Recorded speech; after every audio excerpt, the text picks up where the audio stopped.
Hi friends, I'm Dr. S.K. Pandey with a new topic, non-alignment. So today we'll be talking on the idea of non-alignment, one of the most interesting subjects of international relations, since it is very much associated with India. India is called one of the architects of non-aligned movement. So obviously, it becomes more interesting for the students belonging to India. However, this is equally important for all the students of international relations and political science, irrespective of their countries. So today we will try to understand what the idea of non-alignment is conceptually.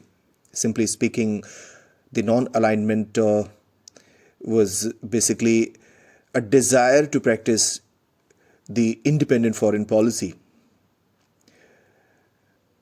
It was actually the the major development in the post-World War II period. So countries from Asia and Africa, especially the newly born countries, they were not willing to join either the Soviet Union or the United States of American camp during the Cold War. So it is very clear that in the post-World War II period, the world was a changed system. The Soviet Union and the United States of America were the two major powers left in the post-World War II period. We know very well that before the Second World War, the global politics was multipolar and it shifted to bipolarity in the post-World War II period.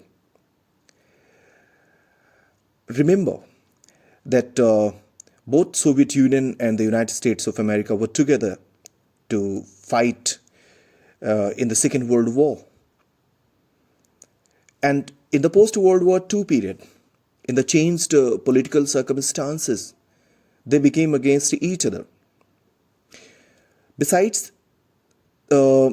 these were not only the two different countries who wanted to compete against each other to rise to maximum power. Basically, they were driven by the two different ideologies. The Soviet Union believed on socialism, and the United States of America was the leader of the liberal capitalist bloc. Both were together in the Second World War to face the threat emanating from Germany, Italy, Japan together. But both had threats from each other in the post-World War II period. This is how they were perceiving the threats. Earlier, both had threats from Germany as a fascist state, from Italy as a fascist state, and from Japan. But in the post-World War II period, they were perceiving threats from each other. You know very well that how Hitler raised serious concerns in Europe and America in particular. But when the World War was over, the political equations changed dramatically. And in the changed global political circumstances, the two big powers of allied nations, the USA and the USSR, were against each other. Now it is very suitable to remember the words of Palmerston in international politics. The countries are neither permanent friends or enemies, but these are the national interests that are permanent. We know very well that international politics is a dynamic process. Nothing remains permanent forever. In this process, friends keep on changing, enemies keep on changing. So international politics move or circulate round about the national interest, the idea of national interest. So friends of today may not be the same tomorrow. However, in some contexts, things may be different. Like when we talk about China and Pakistan relationship, it is said that irrespective of weathers, irrespective of changed circumstances, they have been together since long. However, India is basically the main motivation for these two countries to stay together So maybe two countries are enemy of each other, but if the political equations change, they may come together to cooperate also. What happened in Europe also, that many countries were against each other, but today we find that they have a very good relationship, like France and England. So, in the changed political circumstances, the newly born independent countries either were joining the camp led by the USSR or the USA, but there were some countries who prefer to stay away from these groupings. We know very well that in the changed political scenario, the colonialism had ended, resulting into the birth of new sovereign states on the map of the world. Many of these states were very much willing to join the US camp, and many had already shown their interest to be associated with the idea of socialism led by Soviet Union at that time. But there were countries who choose to practice their independent foreign policy amidst these developments. So, since these were not the part of either group or alignment, they were termed as the non-aligned countries. Remember, non-aligned countries are such countries as did not opt either group, instead to practice independent foreign policy. So, dear students, by now you would have understood in what circumstances the non-alignment movement was born, the idea of non-alignment was born, and how they were not the third group at all. That's a very important, that non-alignment should not be considered as the third group, third option of grouping at the global level. Instead, they should be considered as beyond grouping. If you call the non-alignment a third group, you actually deviate yourself from the subject conceptually. So please note that it was not a non-aligned group being led by any country. Instead, it was a collective efforts of newly born Afro-Asian countries to generate an idea of staying away from grouping and making the world more peaceful, more harmonious, and believing on the peaceful mutual coexistence as described in the idea of Panchashila of India. So the emergence of non-aligned movement was a wonderful and interesting development in the international politics. It is a fact that the leaders attempted to change the temperament of global politics and interstate relations in the backdrop of Cold War. Having understood this, now we need to try to understand the idea of non-alignment conceptually. So the emergence of non-alignment movement was basically an outcome of two major developments. That's very important for us to remember, that two major developments took place in international politics in the post-World War II period, and one was the birth of bipolarity. Bipolarity simply means that the two poles in global politics. Geographically, we study that the Earth has two poles, North Pole, South Pole, termed as Antarctica. In political terms also, this is used as the two poles of global politics, two centers of global politics, basically, one based in the USA and another in the USSR. So the one was the birth of bipolarity, and the second idea was the end of colonialism.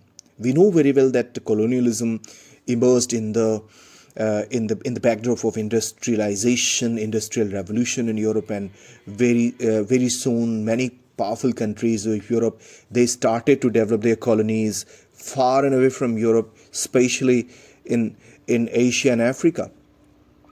So second was the end of this colonialism because of the Second World War. And the end of colonialism actually resulted into the birth of new states. So it is well known that renaissance and awakening in the colonies of Asia, Africa, and Latin America was due to the quest for freedom, as well as to the utmost desire to shape their own destinies. We know very well that nationalism emerged in these Afro-Asian countries, and led by many powerful leaders, many popular leaders, and they struggled against the colonial forces, and they got freedom. So interestingly, this was not meant for decolonization even. Instead, this was still alive and kicking after independence. What I mean to say that the idea to get freedom was not enough to end the colonial rule in these respective countries. Instead, even after the end of colonial rule, the desire for freedom was absolutely utmost, and it was still alive and kicking in these countries who were absolutely under the threat of a new world, new political equations of the world. So earlier the challenge was to get freedom, but in the backdrop of Cold War, this was to maintain the same freedom earned after several sacrifices. There was also a desire in these countries to shape an independent foreign policies aiming to maintain the national interest of these countries as well as to build up the international relations based on mutual peaceful coexistence. The hostilities between the two superpowers had posed a serious challenge before these newly born states. One more factor is important to understand why there was a need of non alignment. This was also because of the socio-economic reconstruction of these respective countries. We know well that colonial forces exploited these resources of Afro-Asian countries, and when they got freedom, they also got lot many challenges. The reconstruction was a big challenge before the leadership at that time. And we know very well that getting out of poverty, getting out of the many political, social, and economic problems was also the mission, was also an objective of these newly born countries. And the leadership of these countries was thinking that in the presence of any force dominating them, they won't be able to achieve their respective goals. So the imperative was that in the absence of peace and stability, these aspirations could not have been fulfilled. The serious threat perception coming up from the Cold War development was another reason. Obviously, and we know very well that there was so many confrontation between these superpowers indirectly. There was no direct confrontation between the USA and USSR during the entire Cold War years, but they were fighting against each other indirectly. They were supporting such efforts to fulfill their respective desires. And amidst these circumstances, it was not possible for these newly born independent countries to reconstruct their economy, their social spectrum, and of course, their political stability as well. So they were facing threat. Now, having understood this basic background, we need to understand the idea of non-alignment conceptually. So the context of non-alignment can be traced in two major developments: the Cold War and the rebirth of Afro-Asian countries. In simple terms, non-alignment can be called as not being associated with any group. In simple terms, we can say that not with any group. But in the context of the post-World War II period, the non-aligned basically refers to stay away from the groupings of socialist and capitalist bloc. But according to experts, this is not enough to understand the idea of non-alignment conceptually. Just staying away from any grouping is not enough to understand the idea of non-alignment conceptually. The idea of non-alignment is an outcome of an assertion of free foreign policy. This is misunderstood as non-involvement, neutralism, neutrality, or non-commitment. It is basically a political idea. However, the neutrality is referred to as legal concept. Staying away from grouping and not involving in any of the affairs, I mean, that is absolutely deviating from the idea of non-alignment. Non-alignment was basically an approach to stay away from grouping, to discourage the grouping, but at the same time to stay with the right, to stay with the freedom, to stay with the mutual coexistence, to stay with the safety, to stay with the peace. That's most important thing. So non-alignment is a positive idea, unlike the neutrality. Neutrality basically it means staying away from both. However, non-alignment is a voice to stand with the right. This idea opposed the bifurcation on world during the Cold War years and aims to build a world based on peace and mutual coexistence. So I'm sure that, dear students, by now you'd have understood the idea of non-alignment conceptually. So let's have a look on how non-alignment was born and how it expanded from only 25 states to more than 100 in the years of Cold War. So when it comes to the birth and evolution of non-alignment, so these are some leaders from the Afro-Asian countries who not only coined the idea but expanded the same till the level of global recognition. And Pandit Jawaharlal Nehru from India, he was the first Prime Minister of modern independent India.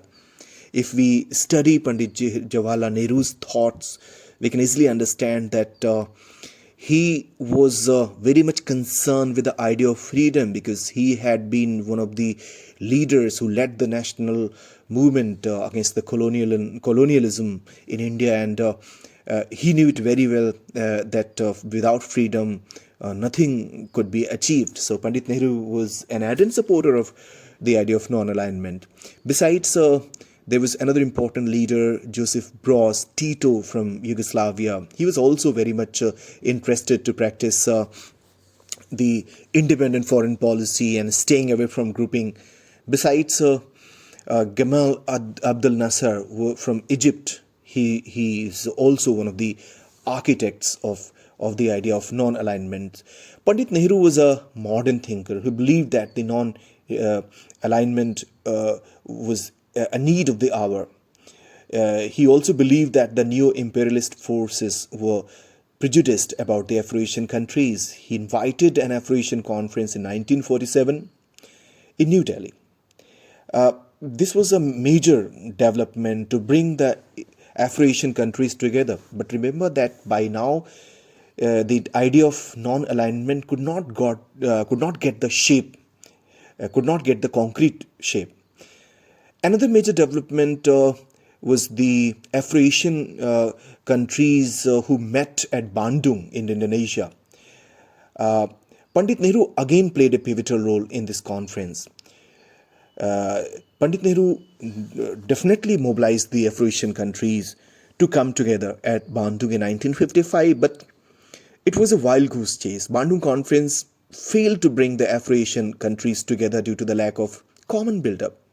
We know very well that immediately after the end of Second World War, many new countries in Asia and Africa, they were born, and in the backdrop of Cold War, many had already joined either the group of socialist camp or the capitalist camp, and what happened that since they had already joined, so they were not they were reluctant to give up the idea of grouping. Some of the countries had firm faith, they had a firm faith that staying with the group would definitely fulfill the national interest. So we know very well that these were some of the hurdles on the way to actual non-alignment.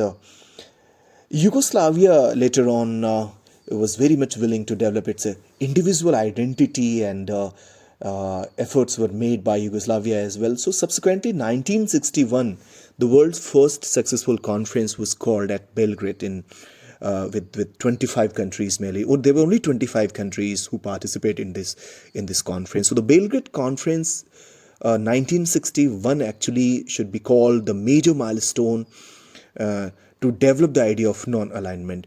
If we look into the Belgrade Conference, we can summarize the idea of non-alignment in 5 points. First and foremost is the independent foreign policy. Obviously, a country which is born after prolonged struggle and many sacrifices would definitely love freedom. Even the forefathers of the United States of America, they believed that freedom is most important thing that a state or that an individual should go with. I mean, in the Industrial Revolution period, we know very well that the thoughts of John Locke, who actually propelled the idea of industrialization in Europe and many other parts of the world, he believed on the idea of life, liberty, and property. So liberty was also the foremost thought in the French Revolution of 1789. Liberty, equality, and fraternity were the prominent words of the French Revolution. So, be it Europe or America or any prominent place in the world, freedom was emphasized most. So, nothing was wrong if the non-aligned countries were emphasizing on freedom. So, the newly born independent sovereign countries, sovereign states, they were believing that in the absence of freedom, it's not possible to practice independent foreign policy. And we know very well that sovereignty conceptually states that a country or state is free from within and outside. And if a country is guided in its foreign policy, in its foreign affairs, obviously that is not an independent foreign policy. So for most thing that non-aligned countries emphasized was an independent foreign policy. Second was opposition to colonialism. We know very well that colonialism emerged in the post-industrialization period in Europe, and lot many resources were exploited, and these countries had to fight to get freedom against the colonial forces. So obviously opposing colonialism was another major point, and going with the group was actually a kind of new colonialism, as we know very well, as Kwame Nkrumah from Ghana also stated that the change in flag, the change in the leadership doesn't matter, freedom matters more. So obviously the newly born leadership, they were against the colonialism, whether it's a centuries old colonialism or newly born neo-colonialism. And third major point is not to be with military blocs. We know very well that whether it's the Soviet Union or the USA, each one of them was trying to establish itself militarily, and for this they were trying to indulge in military alliances like SEATO and CENTO were made by the United States of America in Asia to create more opportunities militarily in these respective areas. Fourth important point was the no bilateral treaty with any of the two superpowers. That was also important. And the fifth was the use of territory for the military bases, providing an opportunity to the superpowers to build up any military base in the territory of a newborn state was absolutely giving freedom in the hands of that country. So 5 points emanated from the first conference of non-aligned countries held in 1961 at Belgrade in Yugoslavia. So you know that with 25 countries, only in 1960, when NAM had more than 100 members when Cold War came to an end in 1991. So this shows the popularity of idea of non-alignment. Since we have understood the non-alignment conceptually and its background, so in the next phase we need to understand how India was in non-aligned non-aligned movement. So after independence, India was passionate to practice an independent foreign policy. Pandit Nehru was the architect of India's foreign policy. Since he was an ardent supporter of independent foreign policy, he played the role of an architect in the formation of non-aligned movement. India is a land of peace. Mahatma Gandhi, Mahatma Buddha, both talked about the importance of peace and harmony. We know very well that from ancient times, India has been a land which believed on the idea of Vasudhaiva Kutumbakam. Vasudhaiva Kutumbakam is totally different from this modern idea of globalization. Modern idea of globalization actually believes on the mutual growth and development on the economic terms in particularly. However, the Vasudhaiva Kutumbakam as an idea is a very spiritual term which believes that all humans are brothers and sisters in the world, and this is a actually the earth is a family in which all are associated with someone or with other. So there should be no discrimination on any ground, as long as Indian idea of Vasudhaiva Kutumbakam is concerned. So it's a more spiritual idea as compared to modern day globalization. So right from ancient times, Vasudhaiva Kutumbakam, or the world is a family, as an idea has been guiding the policymakers, and from Pandit Nehru to Mr. Modi, the current Prime Minister of India. India's foreign policy functions within the great ideals of humanity like peaceful mutual coexistence and brotherhood. We have learnt from Mr. Modi, the current Prime Minister, that this is not a time of war. This is a high time to establish peace. This is high time to cooperate for the upliftment of all the countries of the world. So you know that whenever any Prime Minister of India, any leader of India, who actually leads India on the international forums, these leaders definitely talk about the peaceful mutual coexistence and the brotherhood. So from ancient times, India always advocated the idea of peaceful mutual coexistence. So recently, in the last year, basically, the G20 summit was held in New Delhi in 2023. So it also resembles these ideals. The theme of this summit was one Earth, one family, one future. So however, the end of Cold War raises the question on the relevance of NAM today. Still, we can say that the world always needs the values enshrined within NAM. Maybe after the end of Cold War, there is an end of bipolarity, and a new world order that is called unipolar world order was born. And in those circumstances, there were some the critics started to raise questions against the role and relevance of non-aligned movement. Maybe non-aligned movement as an effort is not may not be relevant conceptually in the same manner as it was during the Cold War. But there are some very common concerns of the third world countries even today. Also, we can say, take for example the environmental issues, the politics of environment, how the interest of developing countries from Asia and Africa and other parts of the world can be important issues to be addressed collectively. Beside this, the economic development and cooperation. So we know well that in the current situation of multipolarity in the world, a new age cooperation has been born, like the BRICS countries, Brazil, Russia, India, China, and South Africa. How these countries are cooperating and leading the world to a new world which is more peaceful, more stable.